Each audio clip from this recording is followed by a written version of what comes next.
कालच या ठिकाणी आदरणीय प्रधानमंत्री नरेंद्र मोदीजींनी देखील लखपती दीदी या ठिकाणी ही योजना सुरू केली। मला वाटतं लखपती दीदी मध्ये 3 कोटी मधले 50 लाखापेक्षा जास्त लाभार्थी या महाराष्ट्रातले झाल्याशिवाय राहणार नाही, अशा प्रकारचा विश्वास या ठिकाणी व्यक्त करतो।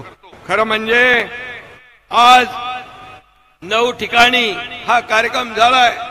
आजचा कार्यक्रम पाहिला तर राज्यातला हा नवदुर्गाचा सन्मान आहे असं म्हटलं तर वावगं ठरणार नाही।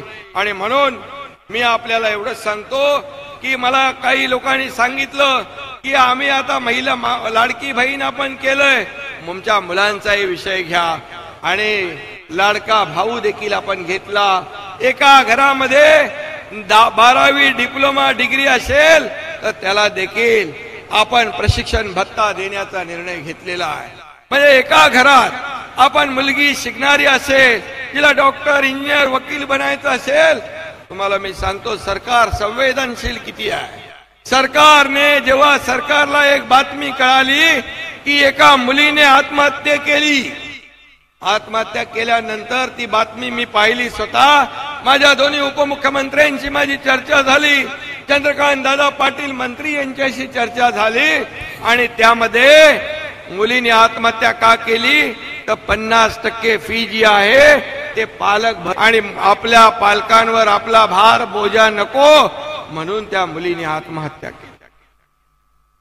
मी सांगितलं हे सरकार आपण सर्वसामान्यांचं सरकार म्हणतो, मग या सरकारमध्ये मुली शिक्षणासाठी आत्महत्या करत असतील तर हे आपल्यासाठी भूषणावं नाही। आणि माझ्या बहिणीनं त्याच दिवशी सरकारने निर्णय घेतला की ज्याला उच्च शिक्षण ज्या मुलीला घ्यायचं आहे त्यांना 100% फी मध्ये सवलत देण्याचा निर्णय आपण घेतला। आणि म्हणून मी आपल्याला एवढं सांगेन की हे देणारं सरकार आहे, हे घेणारं सरकार नाही आणि दिलेला शब्द पाळणारं सरकार आहे। आणि म्हणून जे लोक आपल्या विरोधामध्ये कोर्टात जात आहेत या सावत्र भावांपासून सावध राहा। जे आपल्या योजनेमध्ये खोडा घालताय त्यांना योग्य वेळी जोडा दाखवण्याचं काम आपण करा। का तुम्ही आमची योजना बंद पडायला गेलात? का तुम्ही आमच्या योजनेला बदनाम करताय? का तुम्ही आमच्या योजनेच्या विरोधात कोर्टात जाताय?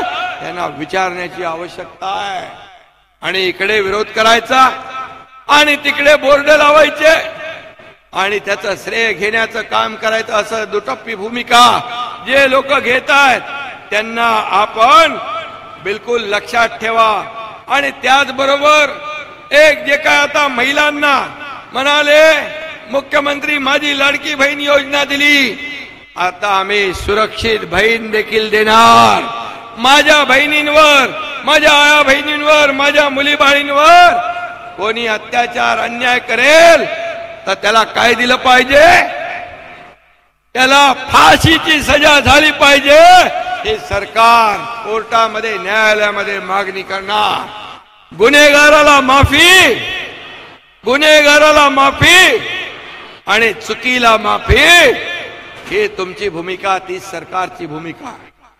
आणि म्हणून आपण विश्वास ठेवा की या ठिकाणी तुमचे हे भाऊ जे आहेत सरकारमध्ये बसलेले ह्या तुमच्या हिताचा निर्णय घेतील, तुमच्या सुरक्षेची जबाबदारी घेतील, तुमच्यावर अन्याय होता कामा नये यासाठी जे जे कायदे नियम जे काय करायचं ते करतोय। आणि म्हणून आज शेतकऱ्याला देखील आपण न्याय दिलाय। आज वीज पंप बिलाचं बिल आपण माफ केलंय। 7.5 HP ची मोटर लावून शेती करणाऱ्या शेतकऱ्याचं बिल माफ केलंय। आपण वयोश्री योजना लागू केली आहे। या सर्व योजनांचा लाभ आपण घ्या, एवढंच मी आपल्याला सांगतो। आणि पुन्हा एकदा आपल्या सगळ्यांना मनापासून या ठिकाणी की एवढ्या मोठ्या संख्येने आपण या ठिकाणी उपस्थित झालात, एवढ्या लांबून आपण या ठिकाणी आलात आणि या कार्यक्रमामध्ये सहभागी झालात। आपल्याला मी एवढाच आश्वासन देतो, एवढं वचन देतो की तुम्ही विश्वास ठेवा।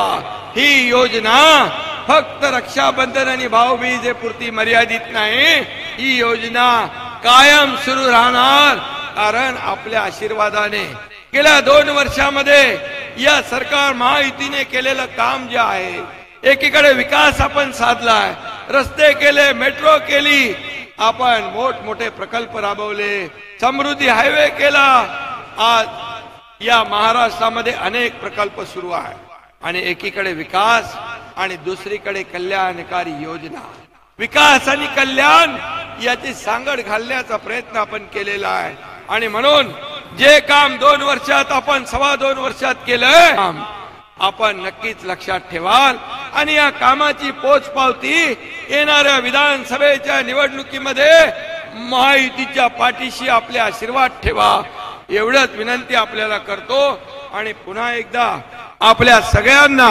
मनापासून मी धन्यवाद देतो, मनापासून आपले आभार मानतो आणि ज्यांची आपली योजनेमध्ये नोंदणी बाकी आहे ही नोंदणी अशीच पुढे सुरू राहील हा शब्द देतो। धन्यवाद। जय हिंद, जय महाराष्ट्र। मनपूर्वक धन्यवाद सन्माननीय मुख्यमंत्री आदरणीय श्री एकनाथजी शिंदे। आणि यानंतर मी इथे आमंत्रित करते डॉक्टर अमोल शिंदे, मुख्य समन्वयक मुख्यमंत्री जनकल्याण कक्ष।